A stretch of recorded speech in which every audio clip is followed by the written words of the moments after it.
Hello bachcho, so let's read this question. Question says that a uniform rod of length L and mass m is pivoted at the center. Its two ends are attached to two springs of equal spring constants K. Springs are fixed to rigid supports as shown in figure and the rod is free to oscillate in horizontal plane. The rod is gently pushed through a small angle theta in one direction and then released. The frequency of oscillation is. तो basically यहाँ पे जो हमारा की concept है वो क्या है, फ्रीक्वेंसी ऑफ एसएच है।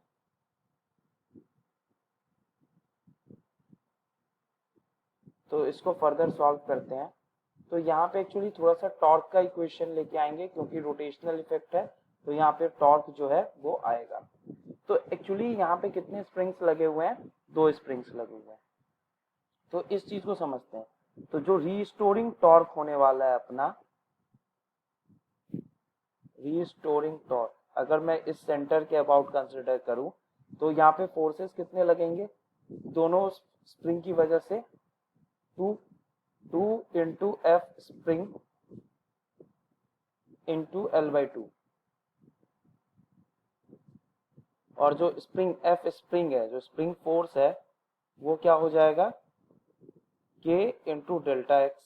अगर डेल्टा एक्स से यहाँ पे क्या हो रहा है, बेसिकली चेंज हो रहा है स्प्रिंग में। तो अब हमको ये भी पता है जो बेसिकली डेल्टा एक्स जो है वो क्या हो जाएगा, अगर चेंज स्मॉल है, अगर थीटा जो है वो स्मॉल है तो यहाँ से हम इस चीज को लिख सकते हैं, जो डेल्टा एक्स हो जाएगा वो क्या हो जाएगा, L/2 into theta, arc is equal to length into angle को लेकर। तो यहाँ पे delta X is equal to L/2 into theta. तो रीस्टोरिंग टॉर्क जो है अब इस केस में क्या लग रहा है,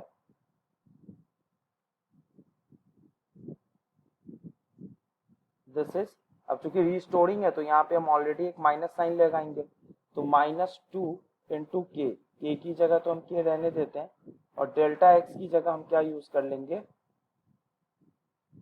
L/2 इंटू थीटा, और टॉर्क के लिए यहाँ पे L/2 था, और टॉर्क बेसिकली क्या होता है, I इंटू अल्फा के बराबर होता है, और अल्फा बेसिकली क्या हो जाएगा, D square theta upon D T square, मतलब थीटा का डबल डेरिवेटिव। और यहाँ पे फिर फर्दर जब इसको हम सॉल्व करेंगे तो हमारे पास जो इक्वेशन आएगा ये क्या आ जाएगा, -k इंटू एल स्क्वायर, ये 2 और 2 यहाँ से कैंसिल आउट हो जाएगा, तो -k into L square into theta divided by 2 is equal to I into D square theta divided by D T square.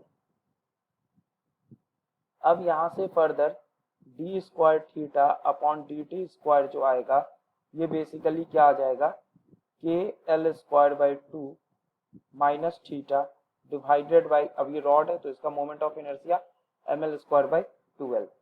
अब हमको पता है जो हार्मोनिक इक्वेशन के लिए अल्फा बेसिकली क्या है, सी थीटा के बराबर होता है, तो ओमेगा बेसिकली क्या होता है, √c होता है। तो यहाँ से और फ्रीक्वेंसी क्या आ जाएगा, ओमेगा अपॉन 2 पाई।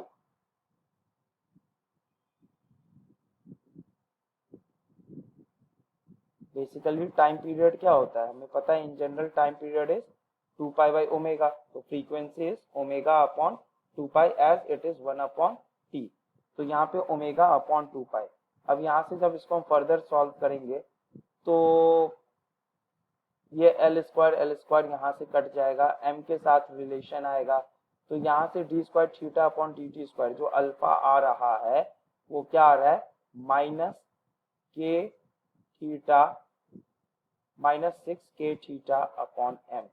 तो इसी से फर्दर हम यहाँ से सॉल्व करेंगे तो ओमेगा अपॉन 2 पाई जो आ जाएगा वो क्या आ जाएगा, 1/2 pi root over of 6k upon m।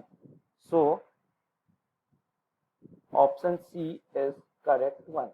I hope you have understood the solution very well and all the best.